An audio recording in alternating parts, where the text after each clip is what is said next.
네, 안녕하세요. 닥터 부자 아빠입니다. 네, 오늘의 주제는요, 2억으로 15억이 넘을, 이제 향후에 15억이 넘을 서울의 신축 아파트를 이제 갖는 방법에 대한 얘기를 좀 해보겠습니다. 네, 뭐 기사 몇 개 보겠습니다. 재건축 첫발된 창동 1만 가구, 집값 상승만 남았나, 뭐 이런 기사인데요. 얼마 전에 창동주공 4단지가 예비 안전진단을 통과를 했어요. 그래가지고 도봉구 내에 보면은 창동이 있죠. 창동이 있는데 여기가 7개 주공 아파트가 이로 인해 가지고 예비 안전진단을 모두 통과를 하게 된 겁니다. 뭐 창동주공이 1단지, 2단지, 3단지, 4단지 그리고 이제 17, 18, 19 이렇게 총 7개 단지가 모두 예비 안전진단을 통과를 했어요. 여기 나오죠. 이제 11일 도봉구청에 따르면은 가장 마지막으로 예비 안전진단을 신청한 이제 4단지마저 이제 통과를 했기 때문에 모두 다 통과를 한 거죠. 뭐 정밀 안전진단이 남았지만은 이제 윤정부에서는 이 부분을 일정 부분 많이 규제를 완화해 줄 거기 때문에 재건축의 가능성이 굉장히 높다라고 볼 수 있습니다. 창동주공 단지들 같은 경우에는 1에서 4단지, 17에서 19단지로 구성이 돼가지고 전체 1만 가구가 넘습니다. 향후에 뭐 대단지, 신축 아파트가 될 뭐 핵심 지역이죠. 역세권 개발도 있고요. 일시적 2주택자 종부세 낮춘다, 양도세 완화는 새 정부에서 이런 기사가 있는데요. 일시적 2주택 같은 경우에도 2주택자처럼 이제 종부세 부과가 됐었는데 이 부분을 1주택자처럼 이제 해주겠다라는 기재부 발표가 있었고요. 뭐 양도세 완화에 대한 부분은 2주택, 3주택 이상의 다주택자 분들의 양도세 1년 한시 완화 부분인데요. 요거는 이제 5월 11일 이후 이제 양도분부터 완화가 될 걸로 예상이 됩니다. 이제 종합부동산세죠. 이제 보유세 기준일이 6월 1일 기준으로 집을 2채 이상 갖고 있다면은 이제 중과가 돼요. 근데 이게 어쩔 수 없는 상황이 있죠. 일시적 2주택자 같은 경우에도 역시 피해를 봤었는데 이 부분을 기재부에서 최근에 이제 발표한 내용을 보면은 이제 세금 완화를 이제 검토하겠다라고 합니다. 일시적 2주택자가 1가구 1주택 혜택을 받게 되면은 이제 보유세를 낼 때 지난해 공시 가격을 적용을 받고요. 그리고 기본 공제 금액도 1주택하고 동일하게 이제 11억으로 상향되겠죠. 다주택 같은 경우에는 인별로 이제 6억까지밖에 안 되는데 여기 이제 11억까지 상향이 되니까 뭐 종부세를 내지 않게 되는 일시적 1가구 2주택 해당하는 분들이 많아지게 될 거다라고 생각이 됩니다. 다주택자 양도세 이 중과 완화 일시적으로 해주는 거는요, 기한이 5월 11일 양도분부터 소급 적용된다라고 보시면은 될 것 같습니다. 둔촌 주공 때문에 내년 강남 4구 입주는 1만 가구로 이제 급감을 합니다. 서울 입주 물량 같은 경우 지난 20년부터 계속 이렇게 감소를 하고 있는데요. 이제 2024년에는 이게 1만 가구대로 이제 떨어지게 됩니다. 여기에 이제 원인은 이제 둔촌주공도 있고요. 이제 둔촌주공 같은 경우에 이제 분양이 장기 표류가 되면서 서울의 입주 물량, 특히 강남 4구 입주 물량에 큰 영향을 주게 됩니다. 여기 기사에 나오죠. 강남 4구. 강남 4구는 강남 서초, 송파, 강동구고요. 입주 물량은 사실상 절벽 수준이다. 연말까지 이들적 입주 물량은 약 한 5천 가구밖에는 되지가 않아요. 이렇게 되면 이제 서울의 신축 아파트는 더 희소성이 있기 때문에 시세가 올라갈 가능성이 좀 높고요. 게다가 이제 둔촌 주공 같은 경우에 공급이 장기간 좀 차질이 생기다 보면은 인근 지역의 전월세 시장에도 당연히 영향을 줄 수밖에 없습니다. 그죠? 이미 시장에서는 여러 가지 이슈들이 좀 나오고 있습니다. 특히 전월세 같은 경우에 한 달새 9,150건이나 이제 급감을 했고 임대차 대란이 벌써 우려가 됩니다. 원인은 크게 두 가지가 있는데 봄 이사철 맞아서 수요가 좀 증가를 했고요. 최근에 뭐 대출도 조금씩 풀어주고 있는 상황인 것 같습니다. 그리고 두 번째는 갱신 청구권이 지금 2년 만료가 이제 8월인데요. 만료가 되면 그동안 못 올렸던 이제 전월세를 일제히 올릴 수 있다 보니까 뭐 전월세 시장이 이제 불안할 수밖에 없는 겁니다. 아실에 따르면은 이날 기준 서울 아파트 전월세 매물은 42,193건으로 이제 한 달 전 대비해 가지고요. 약 17% 이상, 뭐 18% 가까이 감소를 했고요. 서울의 이제 자치구별로 보면은 이제 강북구만 제외하고 24개 자치구 모두 매물이 줄었어요. 가장 많이 줄은 자치구는 이제 송파구고요. 그 다음이 성북구, 광진구, 도봉구, 영등포구 순이다라고 이제 보면 될 것 같습니다. 네, 구독자 사연을 읽어봐 드리겠습니다.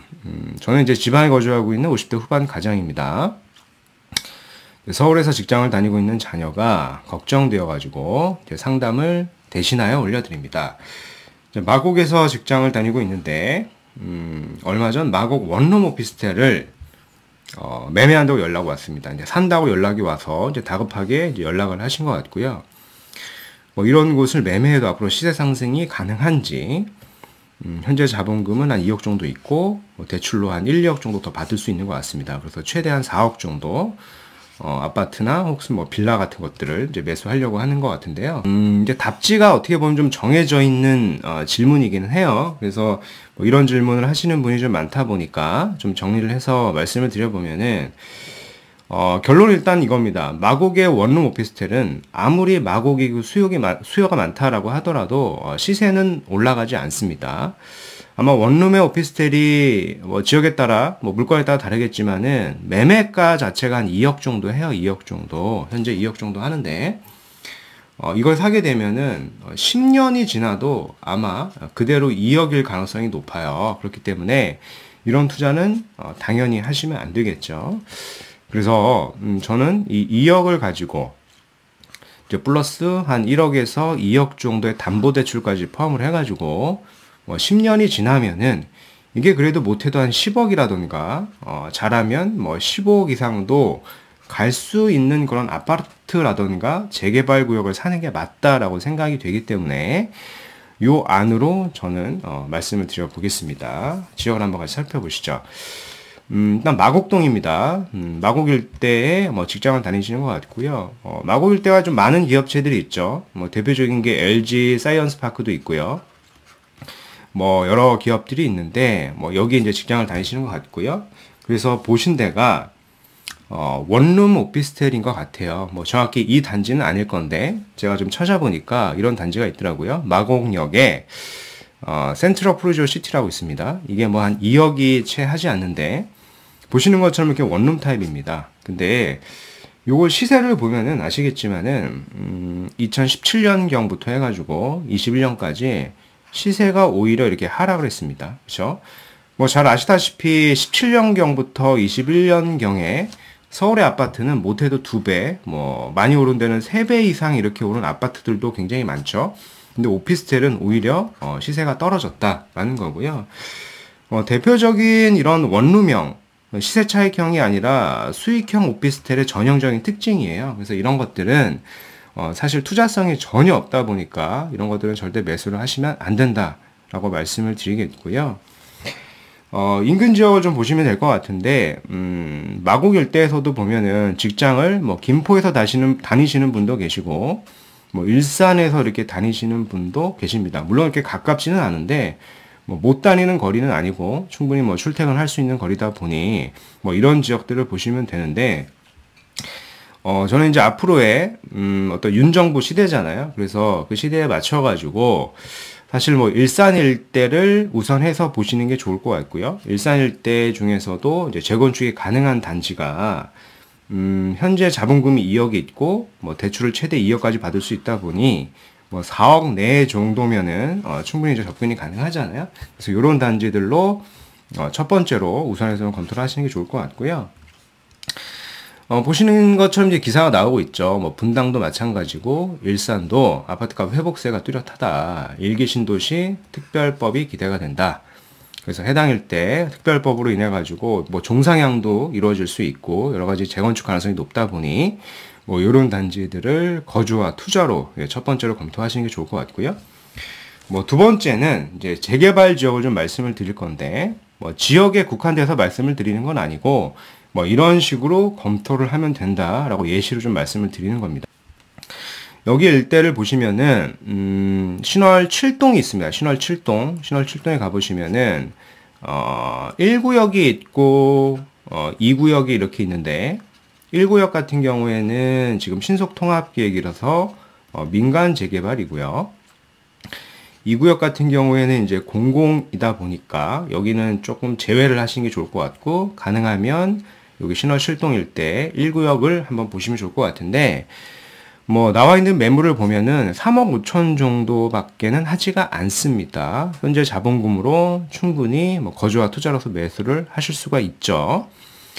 오래된 빌라입니다. 뭐 빨간색 벽돌로 된 빌라일 것 같고요. 방도 3개가 있고 뭐 이런 지역들이 있다라고 좀 보시면 될 것 같고, 여기 같은 경우에 보면은 작년에 신속 통합기획으로 후보지로 선정이 된 데예요. 선정이 된 데인데 지금 가격이 3억 5천밖에 하지가 않죠. 그 이유는 딱 하나죠. 여기가 이제 토지거래 허가 구역이다 보니까 실거주가 필요합니다. 실거주가.